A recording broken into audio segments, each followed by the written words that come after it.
Hello everyone and welcome back to another video. Today's the day. This is an extremely exciting day in my personal calendar and just like also the literary calendar as well. Today is the day that the Women's Prize longlist has been announced. The Women's Prize for Fiction. The longlist is already out. It came out at 2 o'clock this afternoon. It is currently 5:30. I was at work. The longlist came out when I was at work, and because I wanted to film an authentic reaction to the longlist, the same as I did last year, I took myself off of social media. I banned myself from social media for the duration of my shift.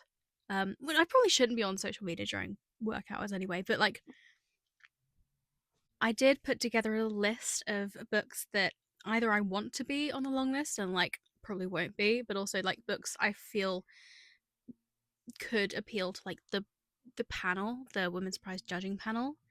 Um, so I put together a list of predictions for the long list. I'm gonna put up a picture of all of the books here right now, probably over my face. I did the same last year, and two of my predictions were correct. So this year, I'm aiming for three. I want an improvement. If I get three predictions right, I'll be so happy. I just realized I probably should be wearing my Women's Prize t shirt rather than a Taylor Swift one. I'll be right back. Okay, that's better. I've also quickly put my AirPods into charge so that I can, like, not have the announcement video on full blast through my mic while I'm reacting to it. I probably should have thought all of this through before I just kind of set up all of my my phone and stuff just after getting in from work, but who cares? Anyway, I also have personal stakes in this year because I'm currently reading through all of the previous winners of the Women's Prize for Fiction. I'm currently on the 2004 winner, I believe, um, which is Small Island by Andrea Levy. I believe the video after this one will be my first kind of installment of reading through the Women's Prize. Um, and that will be out later this month, I believe, hopefully. So at least one of the books from this announcement video will be making it onto my TBR. So they had better be good books and also like super bonus points if I have already read them because that is less work for me, I guess. So yeah, I guess hopefully my AirPods will be charged enough to listen to the video. We'll see. We'll see. Let's watch it. Let's go. Okay, immediately there is a book that I don't recognize. That's great start. Fantastic start. Oh, they're not talking about them at all. It's just like going through the books. Okay. So the first one is a book called Gloria Don't Speak. And the cover looked really cool. Hang on. Let me go back. Gloria Don't Speak by Lucy Apps, and it looks like it's put out by a small indie press, which is really cool. The cover looks fantastic. Looks like a child, maybe. So it might be one of those like narrated by a child who's like facing some kind of trauma that they don't quite understand until later in life. It might be one of those kinds of books. But yeah, it looks interesting. Paradiso 17, I do recognize that title actually. Published by Fourth Estate. That's probably why, because I follow them on Instagram and they have definitely talked about it. Not one of the ones they've talked about a massive amount, actually. So that's surprising a little bit, but at least it's one that I recognise vaguely. Moderation by Elaine Castillo, which is another one that I do not recognise, but that cover, I love the cover. Oh my god, it's like kind of one of those like Regency era paintings, but like the top half is kind of blurred vertically. That's cool. There is a dog on the cover. I'm hoping there is a dog involved in the story. What did the quote say? If you like Tomorrow and Tomorrow and Tomorrow, you'll like this. I did like Tomorrow and Tomorrow and Tomorrow. That's cool. A highly charged, passionate, and tender love story from Kellyanne Bradley, who wrote The Ministry of Time, which was longlisted for the Women's Prize last year. And I really, really like that book. So if if those reviews are anything to go by, then that could well be a book that I will enjoy. It's kind of a shame they're not like talking more about the books, kind of as they're going, and they're not really giving any context. So I'm just gonna have to like go away and do my own research after this. But yeah, that is exciting. Flashlight by Susan Choi. Did I add this to my predictions? I don't actually know if I did. Hang on. I did say there was going to be some crossover between the Booker Prize and the Women's Prize because there usually is. Last year the crossover was with the Safekeep. Was nominated for both, and Safekeep ended up winning. So I guess that's pretty good for Flashlight. Did I? No, I didn't add it to my predictions. But this book definitely does interest me. It is one of those other books that's like a child facing some kind of trauma that they don't quite understand until later in life. It is one of those kind of books. So, yeah, makes sense. I have heard really, really good things. It was a lot of people's favorites to win the Booker Prize last year. So that is definitely going to get bumped up my my TBR because I do have, I think, an ebook copy of it already. Dominion by Addie E. Kitchens, which I have not heard of. It's a Europa edition from Europa, the publishers. And I do like their books, actually. They do have pretty good taste, generally. The cover looks pretty cool. Got like a gold goblet and a snake. Feel like it might be historical fiction, possibly. The Benefactors by Wendy Erskine, which I do recognize for sure. This was on a lot of other people's predictions lists. I don't know what it's about, but I have definitely seen the cover, the book floating around places as like a strongly hyped book. The Correspondent by Virginia Evans, which again I do recognize, don't know anything about it, but the cover I have definitely seen around. It looks a bit more kind of, I don't know, I'm not going to say chick lit because it probably isn't that. It probably is definitely a lot more literary, but it's either going to be like wartime historical or it's going to be contemporary. It's either one of the two, and I don't know which. There's like one of them I'm hoping for, the other one I'm not, because wartime historical fiction is not my thing. But there always is at least one book that is kind of related to one of the world wars. Oh no way! The Mercy Step by Marsha Hutchinson. Which funny story, I know about this book because the author herself reached out to me on TikTok and asked me if I would be interested in reading a proof copy. And I said, yes, please. Please send it to me. Gave her my address. Never got the copy. Never got the book. Like, we still follow each other on TikTok. She still likes my videos from time to time. But she, yeah. She and the publisher as well, like, they never sent me my proof copy. I want my proof copy. But this is really cool because I think this is her debut novel as well. So to get longlisted for the Women's Prize with your debut, that is very, very cool. So yeah, congrats to her. We have The Others by Sheena Carlisle, which is another book that I do not recognize. It's quite a cool cover though.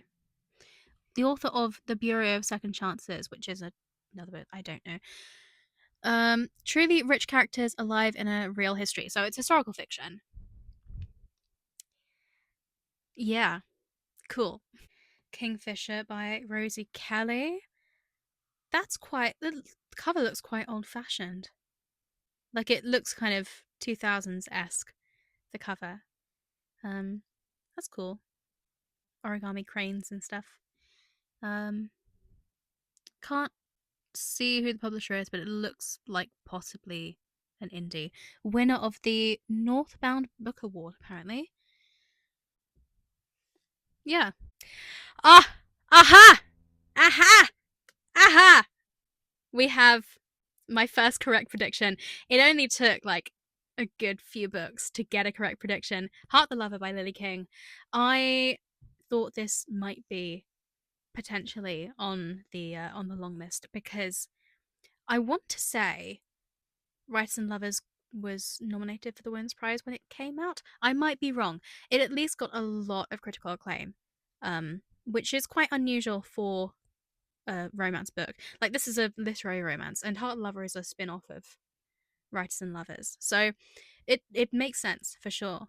Out of all of the books I predicted, this is probably like kind of far down on like the likelihood of books getting on the long list. Like, I wasn't expecting this to be the one book that I was going to be right about, but I am pleased. That is cool. And also, like, to have a romance book, despite it being like a literary romance, to have a romance book on the long list is kind of unusual. Like, the Women's Prize don't tend to go for romance. So that is, yeah, it's nice.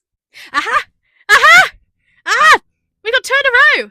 Audition by Keita Kitamura. Again, this was also nominated for the Booker Prize, and this was one of the books I thought there could be a bit of a crossover between the two.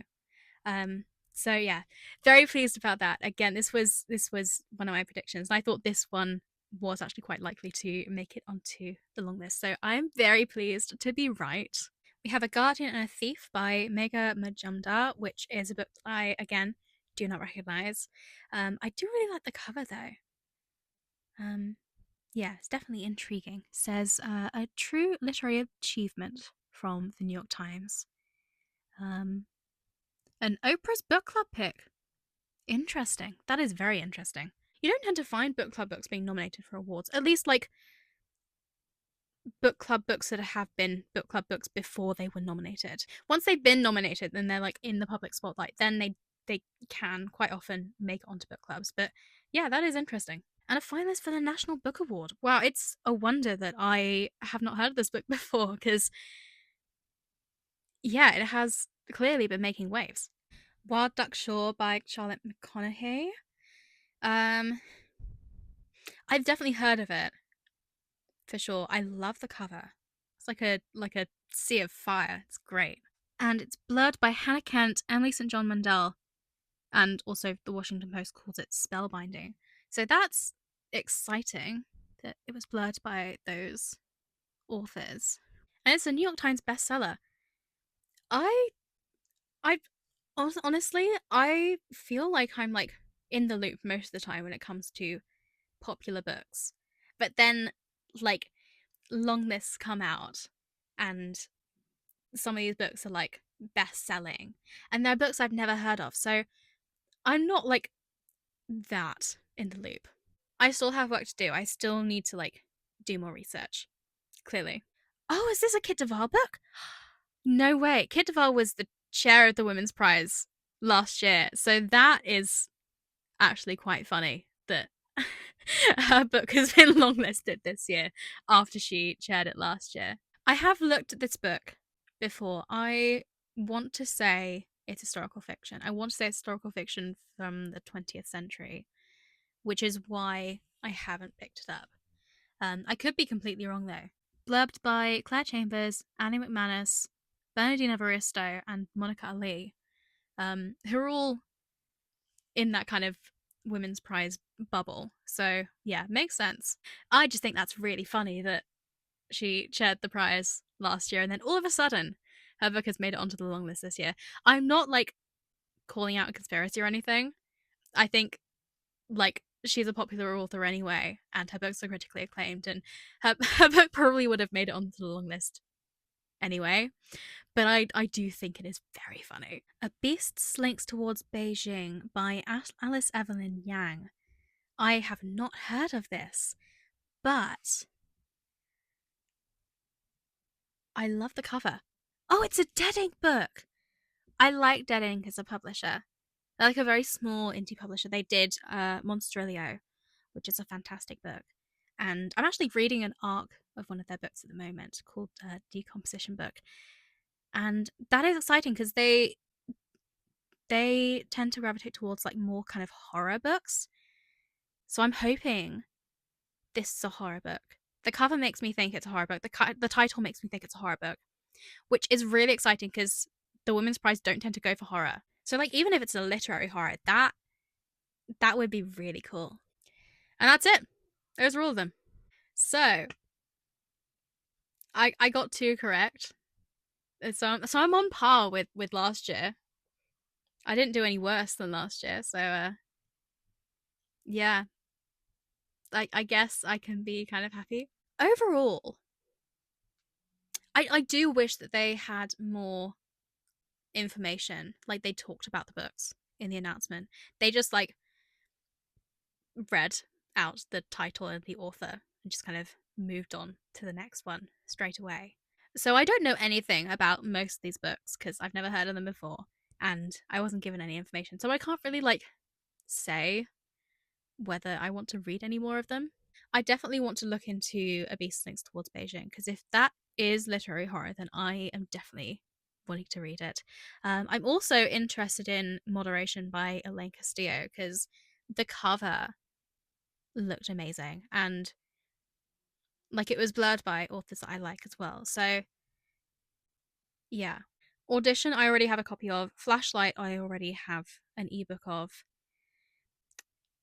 I wish I had a copy of The Mercy Step, but I guess some things aren't meant to be. But yeah, overall it looks like a pretty diverse range of books, which is good. Like both in terms of like the authors, but also in terms of genre as well. Like yeah, it's quite exciting. In terms of early predictions for what might win, I'm thinking Flashlight is definitely a contender. And I think Heart the Lover is probably a contender as well. Maybe. I might be wrong.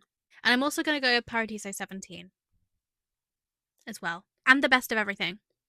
I think those could definitely make it onto the shortlist. Um, but I don't know. Who knows? Anyway, thank you so much for watching me watch a video. It's been fun. If you enjoyed this video, please give it a thumbs up and consider subscribing to my channel for more content like this. You can also find me on TikTok, Instagram, Storygraph.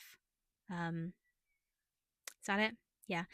My username on all those platforms is @WitherJones, which is the same as it is on here. Thanks again so much for watching. I will see you in the next video, which will be a Women's Prize related video again. So yeah, definitely tune in for that.